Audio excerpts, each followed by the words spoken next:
Ili kupata habari zetu kila siku, tafadhali bonyeza subscribe kisha alama ya kengele.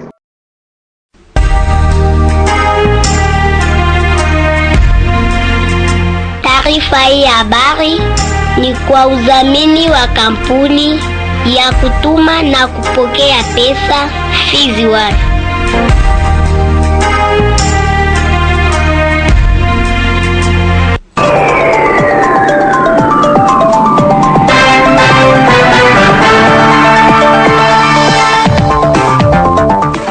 Ujambo mara tena mpenzi msikilizaji wa idhaa Kiswahili ya Radio Kivu popote pale ulipo.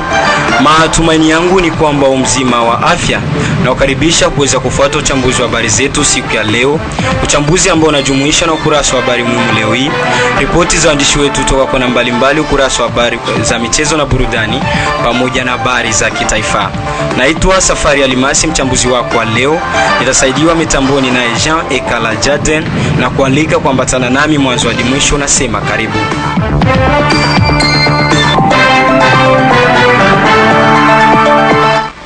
Na kabla uchambuzi wa habari zetu kwa kina, hebu fuateni habari muhimu ambazo za leo zaletwa naye Grace Pascal. Karibu.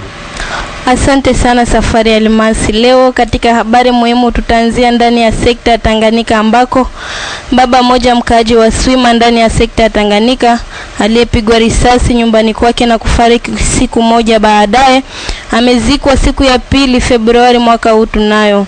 Hali ambayo shirika la raia limekemea hasa kwa kujirejelea kwa vitendo kila mara eneo hilo.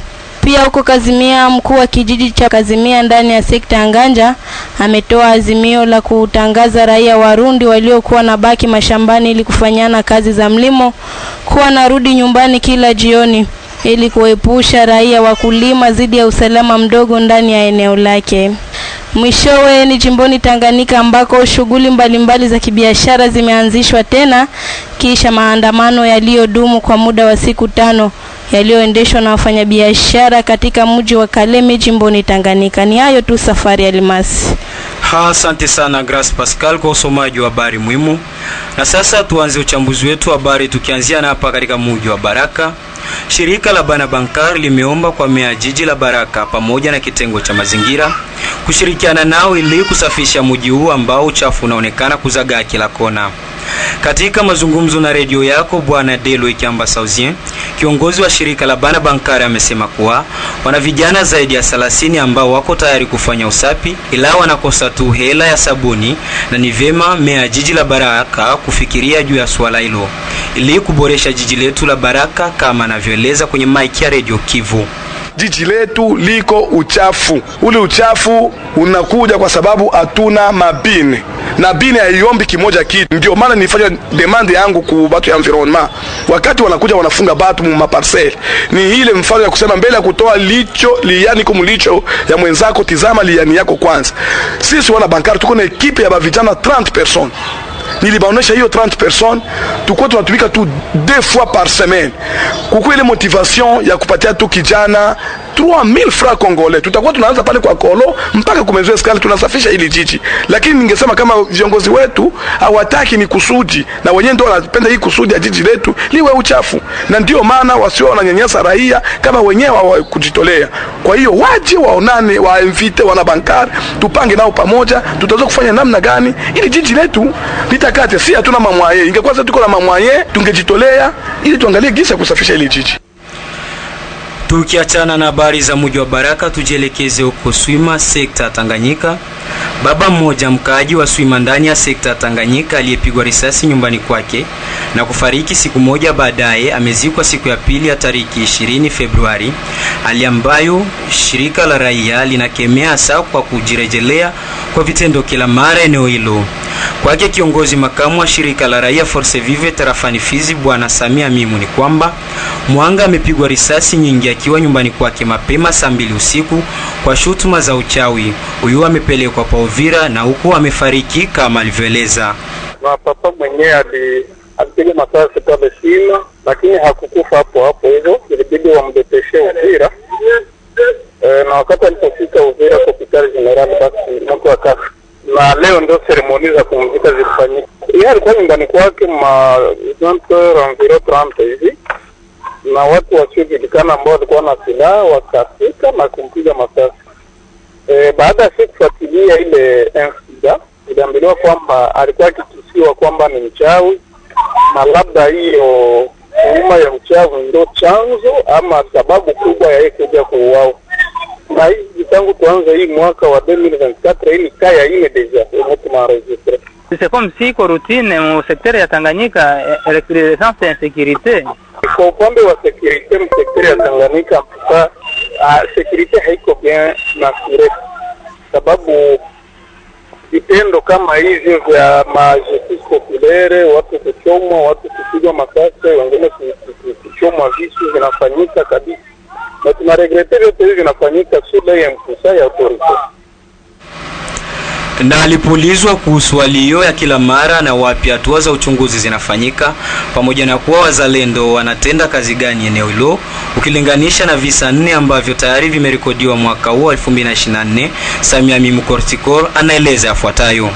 Kwanza wazalendo ndio wengi kabisa sekta ya Tanganyika, ndio kitovu ama ndio eneo ambako wazalendo wako wengi, lakini tunashangaa vitendo kama na hivyo vinaendelea kufanyika wakati tuko na jeshi, kuna na wazalendo, tuko na sense, kwa vile na vingine vyombo kansulani ambavyo vinahusika na usalama wa raia na mali zao. Ankete hazikuabutiri kwa kupalpe watu wa moja au matrase fulani juu ya wale waliohusika. Ndugu mtangazaji, hakuna ankete yenyewe na kwenda butira resulta kusema wale wa presime hotel makamatile. Ankete zinafanyika tu za kupata mbuzi, kupata base ya bunga, kupata na franga ya ankete basi inaweza pale. Na nini ko beaucoup penaliser ni wale la famille prouver tena ngine na kwenda subire ile hakuna ankete yenyewe inafanyika hakuna.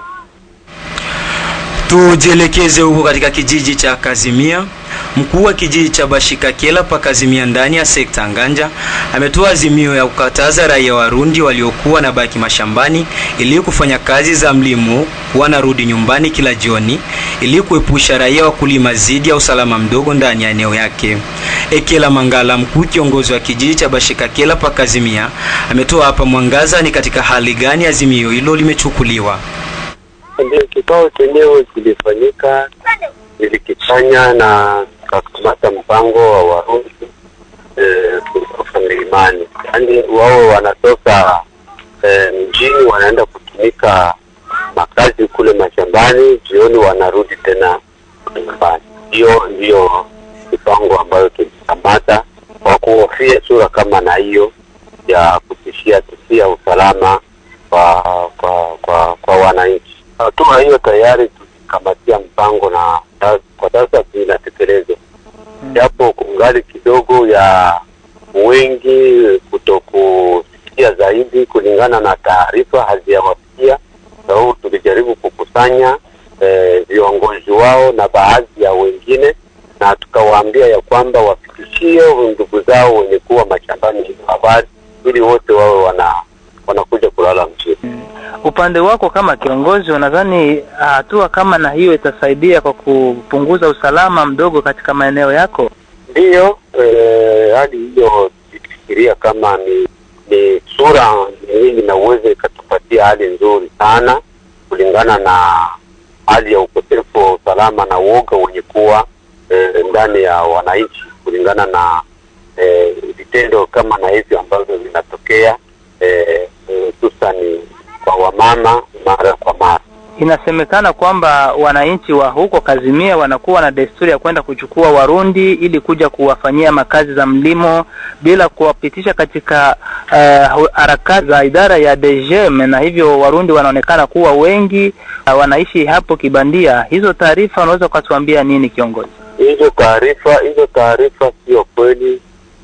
Boti ambazo zinaenda kibiashara Burundi ndio na wao pia wanakuja kujisaidia kwenye makazi huko Kongo, na wakati wanapokuja wanapita kwenye idara ya immigration wanapata vitambulisho, na wakati wanapofika pale kwenye idara ya immigration ndipo wananchi wanaenda kuchukua 2 au 3 ili wawafanyie makazi, na ni hapo wanamaliza harakati zote kwenye idara hiyo ya immigration.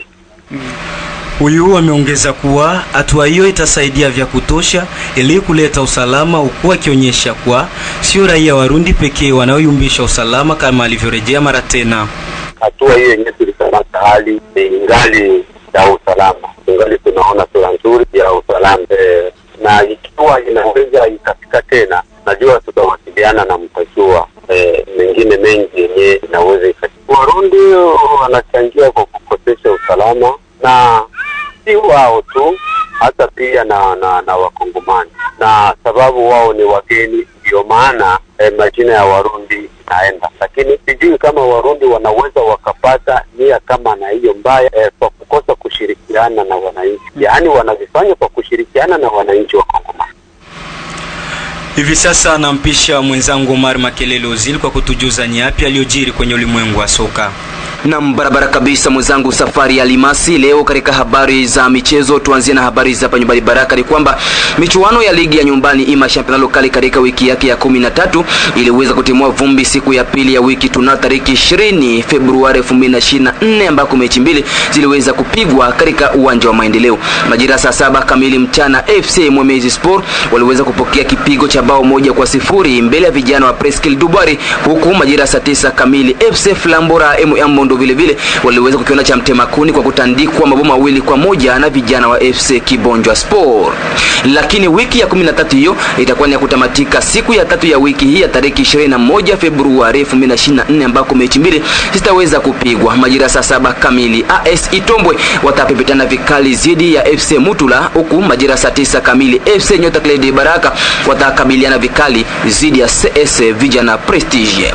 Wakati hao ya kijiri, mwenyekiti wa soka tarafani Fizi Bwana Salemo Santo wa Mwabi maarufu Magufuli ameomba kwa klabu zote ambazo hazijaeneza vikaratasi ya lali kufanya nguvu ili waeneze, kwani michuano ya Intercity hivi karibuni itaanza kutimua vumbi kama alivyoeleza.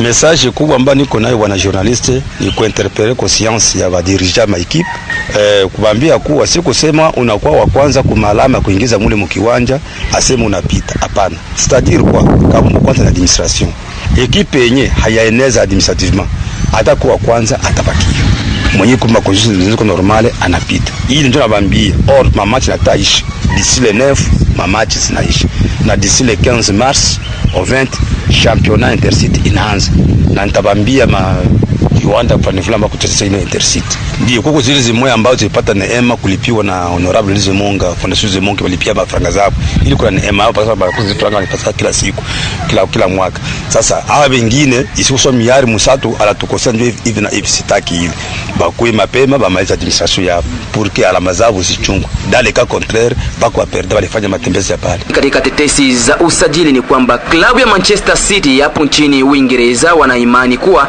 Real Madrid wakimsajili Mbappe watakuwa na nafasi nzuri ya kumshawishi mshambuliaji wao kutoka Norway Erling Braut Haaland kusaini mkataba mpya hadi mwaka 2029.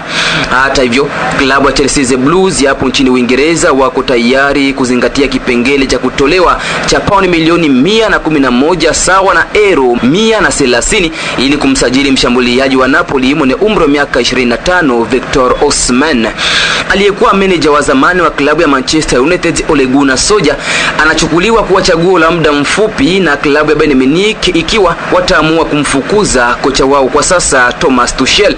Gazeti la Sky Germany limeweza kuandika mabingwa hao wako nchini Ujerumani pia wanafikiria kumnunua kocha wa klabu ya Bayer Leverkusen Xabi Alonso ambaye amekuwa akihusishwa vile vile na klabu ya Liverpool. Naweka nukta katika habari za michezo. Asante sana Omar Makelele Ozil kwa habari hizo za michezo. Msikilizaji, endapo ndo unakuja kujiunga nasi, unaendelea kusikiliza vyema uchambuzi wa habari zetu toka kwenye idhaa ya Kiswahili ya Radio Kivu.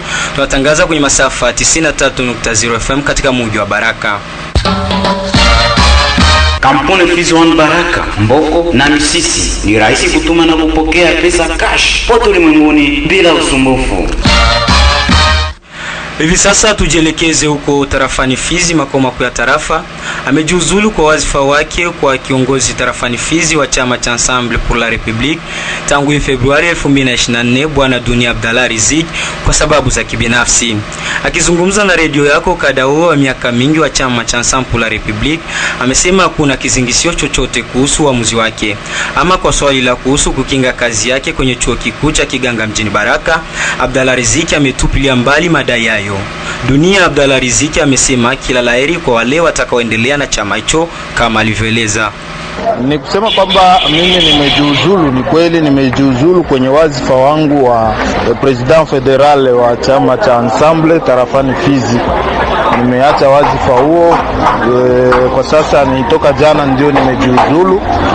Na wale watu ambao wako wanasema kwamba nimejiuzuru kwa sababu ya kusauvegarder kazi yangu ya kuistem, hiyo ni habari yenye haina msingi wowote, na vya istem na vya Ensemble haviendani kabisa, viko pamoja. Mimi nimejiuzulu kwa sababu zangu binafsi ambazo najua, na sio kwa hizo sababu. Ni hayo tu machache ndio ningeweza kuongelea kufatana na swala hilo. Kipindi mtu anafanya kazi au amejiunga katika chama, anajiunga kwa kupenda kwake, na kipindi mtu yuko anatumika kazi fulani na akiona kwamba anahitaji kujiuzuru, lazima ajiuzuru, kwa sababu kuna kitu ambacho sisi wa Afrika hatuzoei, ila wazungu wakishaona mambo yameshindikana ni kawaida kujiuzuru. Hivi sasa ni habari za kitaifa, tukijielekeza huko Kinshasa, mji mkuu wa DRC.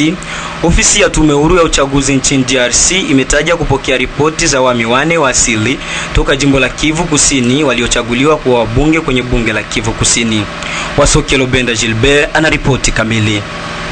Katika ripoti yake, Dennis Kadima, kiongozi wa SNI nchini DRC, hii tariki 20 Februari, ni kwamba miongoni mwa wami hao wa asili waliochaguliwa ni pamoja naye Amisi Kitenge wa sheferia Buholo tarafani Kale, Christian Lungangi wa sheferia wa Muzimu tarafani Mwenga, Amisi Rubenga wa sheferia Rubenga tarafani Ijwi, na Moliri Marcel wa sheferia wa Kambango ya kwanza tarafani Shabunda.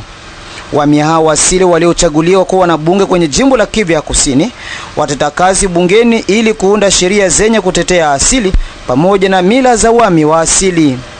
Wami wao wane wataungana na wenzao waliochaguliwa kama wanabunge kupitia uchaguzi wa tariki 20 Disemba iliyopita, akiwemo Mwami Oje Ntambuka wa sheferia Ntambuka tarafani Ijwi toka chama cha INC na Mwami Kabare toka chama cha UDPS. Hao watakuja kuongeza hesabu ya wanabunge 48 watakaoongoza jimbo la Kivu ya Kusini, huku mpaka sasa bado kikao cha bunge kitafunguliwa kulingana na madai ya wafanyakazi wa bunge la Kivu ya Kusini ambao wanadai miezi 31 bila kulipwa, huku wakiendelea kupiga kambi kwenye ofisi ya bunge la taifa na pamoja na ile la jimbo la Kivu ya Kusini. Asante sana Wasokelo Benda Gilbert kwa ripoti hiyo ya habari za kitaifa. Tujielekeze katika habari za mikoani, tukijielekeza huko Butembo, jimbo la Kivu Kaskazini. Mkuu kiongozi wa Wanande jimboni Kivu Kaskazini ameomba kwa serikali kuu ya Kinshasa kuwashughulikia wote wanaojiita wazalendo wa uongo ambao wanaendelea kunyanyasa raia katika sehemu mbalimbali za jimbo la Kivu Kaskazini. Radio Kivu Butembo, tunajiunga naye Zangos Muviswa Kapuni kwa mengi zaidi. Katibu mtendaji wa tabaka la Wanande mjini Butembo, Maxime Muhamba, aomba viongozi mjini kuhakikisha kuwashika wote wanaojitaja kuwa wazalendo ingawa wamekimbia vita na kuja kusumbua raia wakiwa na silaha zao katika mji wa Butembo. Lengo ambalo tunakuwa nalo ni la kusema kwanza sherti tuwe kwanza wazalendo sisi wote. Sherti tukue wazalendo, tuipende inji letu na tuweze kupigana na kuweza kufanya maalert mahali pote, na wale ambao wanakusudia kwenda kupigana na adui na silaha nao pia tunawaita kusema tutakapofanya hiki kikao pamoja na wazalendo ambao tumeonana nao Beni, pia nao vijana waweze kufika ndani ya hiki kikao, na kama mtu ana maoni ya kwenda kupigania inji letu, na ni hapo ndipo tutaweza kufanya namna yote ili watu waende wapigane Kuna pia watu wengi ambao wamebaki huko wakijiita wazalendo, lakini kwa kweli wakicheza mchezo ya adui. Ndio maana tumeweza kuambia meya wa jiji na kusema kwamba inafaa sisi wote tuweze naye aweze kuleta sasa ripoti yake mbele, ili wale magroup arme ambao wanabaki kwa kunyanyasa raia waweze kupigwa kama vile adui, kama vile ADF. Ni ile ambayo tumeweza kukusudia. Ni kwa hiyo katibu huyu wa tabaka la Wanande afunua kwamba hapa siku karibuni raia mjini Butembo wataalikwa ili kuwazungumzia kuhusu vipi kuwahimiza na kuwajia kwa msaada askari jeshi za Kongo pamoja na wale wazalendo thabiti ambao wapambana vita jimboni Kivu Kaskazini. Nikiripoti kutoka Butembo, Nzangosi Muviswa, Radio Kivu Baraka. Tukamilishe uchambuzi wa habari zetu na huko Kalemi jimboni Tanganyika. Shughuli mbalimbali za kibiashara zimeanzishwa tena kiisha maandamano yaliyodumu kwa muda wa siku 5 yaliyoendeshwa na wafanyabiashara katika mji wa Kalemi jimboni Tanganyika. Akizungumza na redio yako, Bwana Jile Mulia, kiongozi wa feke jimboni Tanganyika, amesema kuwa wamefanya mazungumzo naye mbunge wa jimbo la Tanganyika Christian Kitungwa na kuahidi atafikisha ombi lao kwa serikali ya jimbo la Tanganyika kufanya ukarabati wa barabara mbalimbali za jimbo hilo la Tanganyika, kama alivyoeleza kwenye maiki ya mwenzetu Olombwe DJ Doctor kutoka Kalemi. Évidemment qu'en tant qu'élu, c'est une question qui le préoccupe. Yeye kama vile mchaguliwa, hilo ni swali ambalo linamhusu, linatuhusu pia na sisi, na inakuwa ni haki yake. Kwangu mimi namshukuru tu. Kiongozi alitupatia hatua mbalimbali kama vile suluhisho, na yale ambayo tulikuwa tunaongelea muda wa maongezi yote, moja tu ambayo inaanza kutupatia sisi tumaini ni kwamba alituomba turudie, alafu tupeleke ujumbe. Ambacho tulihitaji ni kupata ujumbe kamili ili kweli tutulie kama tatizo litakuwa linapata suluhisho la muda wa maongezi yote hayo yetu ambayo tuliongelea. Lakini tulifurahi zaidi kupitia masemi ambayo tuliyasikia kutoka kwa mchaguliwa ndugu yetu Kitungwa. Basi alituahidi kwamba kuanzia kesho atatembea na sisi kutafuta suluhisho kwa duru la kwanza, hilo la kutafuta namna gani kutengeneza njia pande wa Kisebwe hadi Fina. La première situation, c'est la situation de la route au niveau du...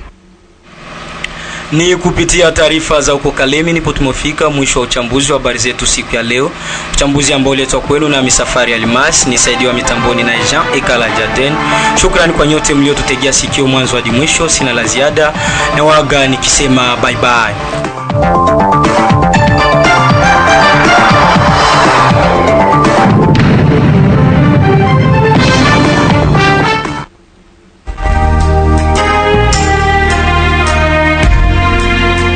Taarifa hii ya habari ni kwa udhamini wa kampuni ya kutuma na kupokea pesa Fizi One.